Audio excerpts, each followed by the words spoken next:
My fiancée publicly insulted my mother at dinner, so I called off the wedding and bought the restaurant she could never afford. I'm a 31-year-old guy, and for as long as I can remember, my parents have been my compass. They're the kind of people who work quietly, live modestly, and never ask for more than what they earn. My dad runs a small auto shop, and my mom teaches at a local school. We didn't have much growing up, but what we did have, respect, love, and gratitude, felt like everything.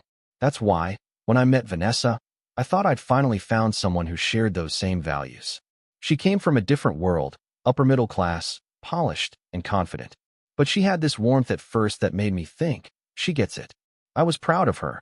When I brought her home for the first time, my mom cooked her favorite meal, lasagna, and stayed up late making sure everything was perfect. Vanessa hugged her and said, "You're such a sweetheart, Mrs. Thompson." That night, I remember thinking, this is it. This is the kind of woman who'll fit right into our family. But small things started to shift. She'd say stuff like, "Your parents are adorable, but they really live such a simple life." I laughed it off, thinking she didn't mean harm. I told myself it was just her way of seeing the world, different, not wrong. Still, there was something uneasy beneath her tone. Like she admired my upbringing in the same way people admire a charity. When we started planning the wedding, she insisted on a fancy restaurant dinner for both families to get acquainted. I agreed because it felt like a big step, one that would bring everyone closer. I didn't know it then, but that dinner would become the night everything I believed about love, respect, and loyalty would shatter right in front of me. At first, I told myself Vanessa just had higher standards, that there was nothing wrong with wanting nice things. But soon, her comments stopped sounding like preferences and started feeling like insults dressed as jokes. She'd walk into my apartment and sigh, "It's cute," kind of like a starter home, then laugh like it was nothing. When I mentioned saving for a house after the wedding, she said, "That's sweet, but I can't live in a neighborhood where people still mow their own lawns." I remember smiling weakly, trying to tell myself she was just teasing. But my stomach twisted every time she said something like that. My mother, bless her, kept defending Vanessa. "She's just nervous before the wedding," she'd say. "Don't overthink it. Love changes people for the better." I wanted to believe her. I needed to believe her.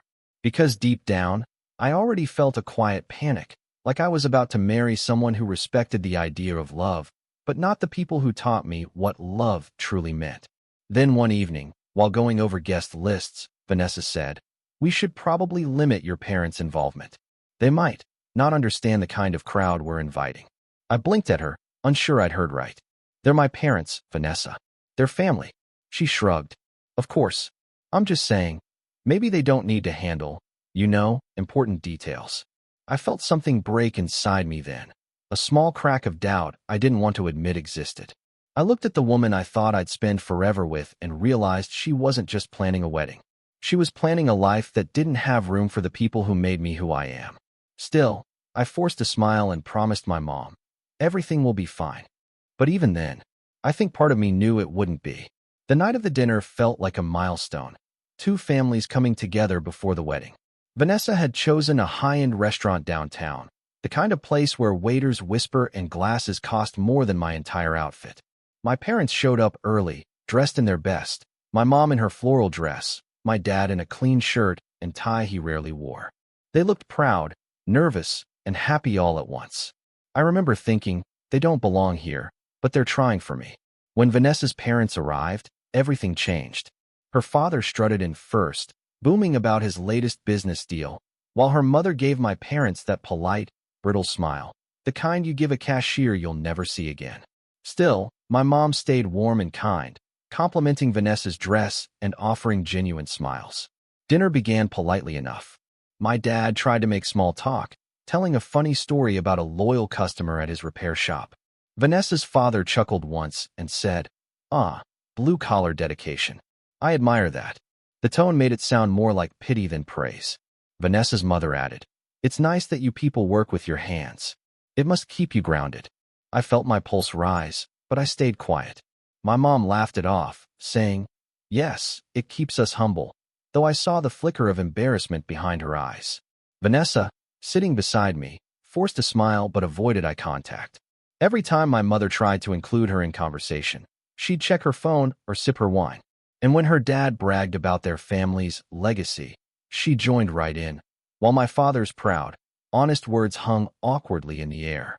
Somewhere between the appetizers and the main course, I realized this wasn't a dinner to bring our families together. It was a test, and only one side was being judged. Dessert had just been served when it happened. My mother smiled, trying to lighten the tension that had crept into the table like a fog. She looked around and said softly, "This place is lovely, but I still think home-cooked meals have more heart." It was an innocent remark, sweet, genuine, the kind of thing only my mom would say after spending decades turning simple meals into memories. Vanessa laughed. Not the kind of laugh you share with someone, but the kind that cuts through the air like a blade. "That's because you've never eaten anywhere decent, Mrs. Thompson." For a second, the whole table went silent. Even the clinking of glasses in the background seemed to stop. My mom's smile faltered, her hand tightening around her napkin. My dad's jaw clenched, but he stayed still, too respectful, too proud to cause a scene. Vanessa's mother gave a faint smirk. Her father cleared his throat, pretending not to notice. And Vanessa? She kept going. "No offense," she said, waving her hand, "but you can't expect people to live like that forever." Her tone dripped with condescension, as if my parents were charity projects she'd outgrown. My blood ran cold. I stared at her, trying to process what I'd just heard. My mother's eyes dropped to her plate. My father's gaze shifted toward me. He didn't say a word, but I could feel his disappointment. Not in me, but in the situation I'd allowed to unfold. "Vanessa," I said quietly, my voice trembling. "What's wrong with you?" She rolled her eyes. "Relax, it was a joke." But there was nothing funny about watching the woman I loved humiliate the people who raised me. I excused myself, my heart pounding so hard I could barely breathe. My mom's silence followed me as I stood up from the table. Heavy, wounded, and unforgettable. I stepped outside the restaurant, the cold night air hitting me like a slap. My chest was tight, my mind spinning. A part of me hoped Vanessa would follow, maybe to apologize, maybe to explain, but when she finally walked out, it wasn't remorse on her face. It was annoyance. "Why are you making such a big deal out of this?" she scoffed, crossing her arms. "It was just a joke. Your mom's too sensitive." I stared at her, stunned. "You insulted her in front of everyone, Vanessa." "She was just trying to be kind." She rolled her eyes. "Oh, come on. My parents didn't mind." "Why should you?" "Because they're my parents." My voice cracked as the words came out sharper than I intended. People passing by glanced our way, but I didn't care anymore. "You embarrassed them for what? To feel superior?" Her expression hardened. "You're overreacting. If you want to marry me, you need to stop being so emotional about everything." "My family expects." I cut her off. "Your family expects respect, but you can't give it to mine." For the first time, she looked thrown off. But I wasn't finished. "You think money makes you better? You think class is about the car you drive or the food you eat? My parents have something your family can't buy, decency." Her lips parted, ready to fire back, but I'd already turned away. I walked back inside, the chatter and music fading into a blur. My mother tried to stand when she saw me, but I gently placed my hand on her shoulder. "Let's go home," I said quietly. My father nodded, slipping the check onto the table before anyone else could move. As we walked out together, Vanessa's voice echoed faintly behind me, calling my name. But I didn't look back. Something in me had already broken, and I knew there was no fixing it. The next morning, my phone wouldn't stop buzzing. Missed calls, dozens of texts, all from Vanessa. Each message was colder than the last. "You embarrassed me last night. My parents think you're unstable. If this is how you react to jokes, maybe you're not ready for marriage." I sat at my kitchen table, staring at those words, feeling something inside me die a little. After everything she'd done, I was the one being blamed. My mother hadn't slept much, I could tell. She called just to say, "Don't fight, honey. I don't want to be the reason things fall apart." Hearing that broke me more than anything Vanessa could have said. My mom still felt guilty for being disrespected. When I finally called Vanessa, her tone was icy. "You made me look bad. Do you realize that?" she said.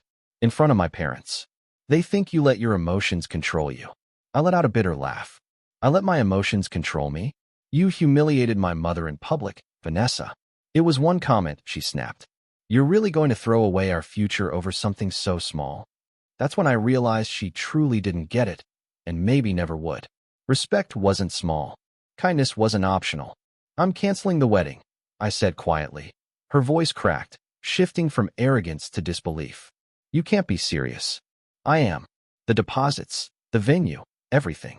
It's done. There was silence, then venom. You'll regret this. No one leaves me like this. I hung up before she could say another word. My hands were shaking, but for the first time in months, I felt something close to peace. The kind of peace that comes right before the pain hits. Because deep down, I knew this wasn't the end. Vanessa wasn't the type to let go quietly. 2 weeks passed in silence. I was numb at first, then angry, then strangely calm.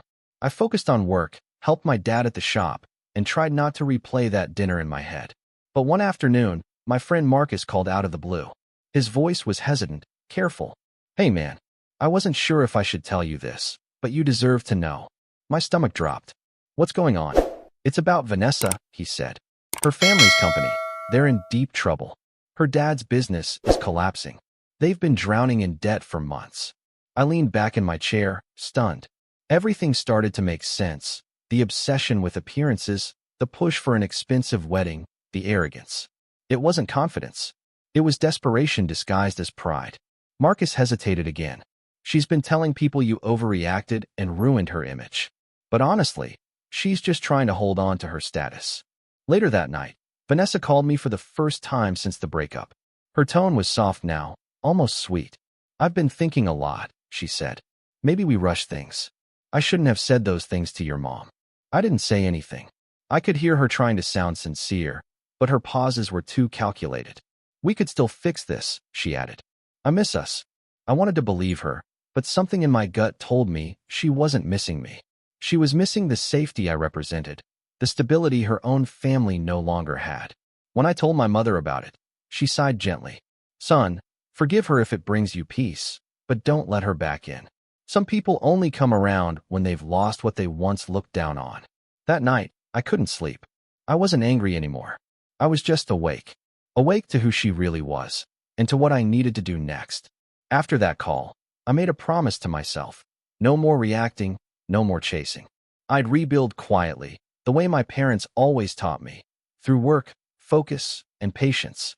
The canceled wedding refunds came through a few weeks later, and instead of drowning in memories, I invested them straight into my business. It was small but growing, and for the first time in years, I poured everything into it. Long nights, early mornings, and relentless determination. It started paying off. Clients referred me to friends, word spread, and I began landing contracts I once thought were out of reach. I didn't post about it, didn't flaunt anything. I just kept moving. Meanwhile, every now and then, I'd hear whispers about Vanessa's family. Their company had officially gone under. The same people who once looked down on working with your hands were suddenly trying to sell off assets just to stay afloat. One evening, while driving home, I passed the same upscale restaurant where everything had fallen apart. The lights were dim, a for sale sign hung in the window, and a strange calm washed over me. I parked across the street and just sat there, watching as workers packed up the last few boxes. That place wasn't just a restaurant. It was a symbol of humiliation, of the night my mother's kindness was mocked. But now it looked fragile, defeated, stripped of its power. I don't know what came over me, but I called the number on the sign the next day. The property manager told me the place had been struggling for months, and the price had dropped significantly. I laughed quietly to myself as he spoke. Fate didn't knock, it handed me the keys. I didn't know yet what I'd do with it. But I knew one thing for sure. I was done letting people write the ending for me. This time, I'd write it myself. I still remember signing the final papers and seeing my name on the ownership documents. The restaurant that once humiliated my family now belonged to me. The same marble floors, the same overpriced chandeliers, the same dining hall where my mother's voice had trembled with embarrassment. It was all mine now.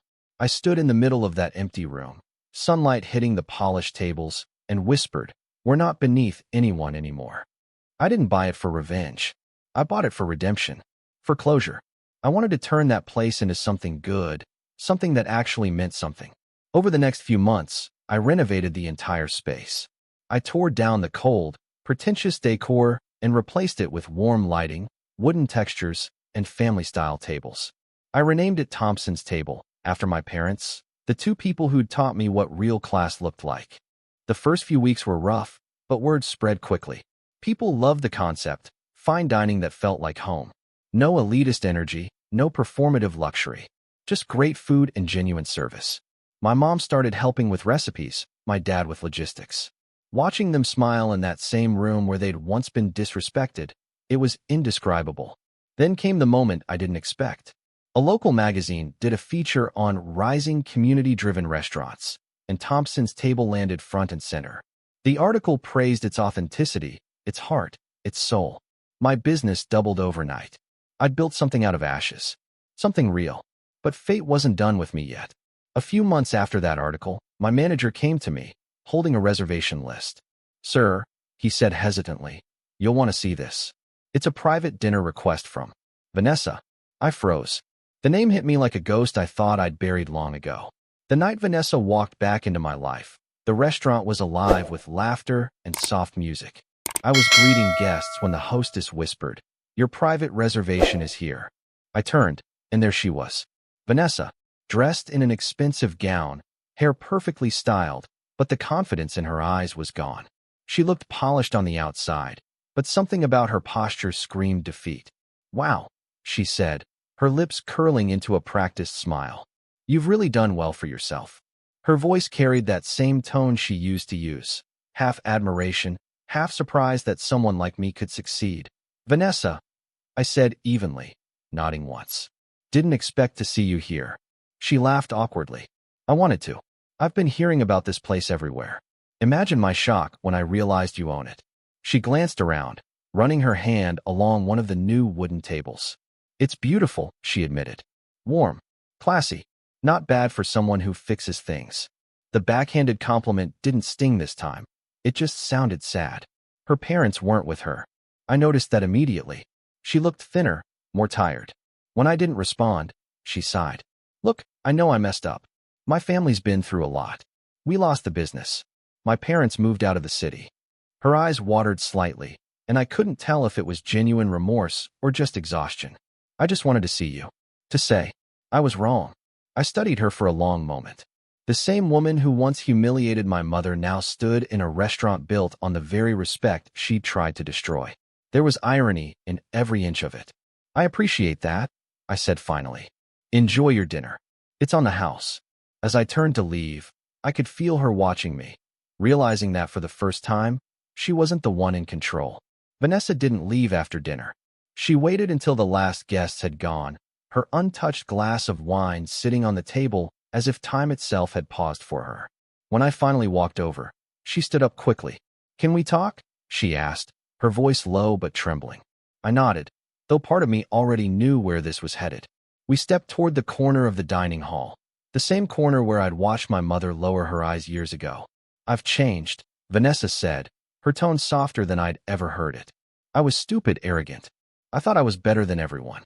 But when my family lost everything, I realized how wrong I was. You were the only person who ever treated me with real respect." Her words hung in the air, heavy and desperate. "I don't hate you, Vanessa," I said quietly. "But I can't forget what you did, not to me, but to my parents. You didn't just insult them that night. You showed me who you really were."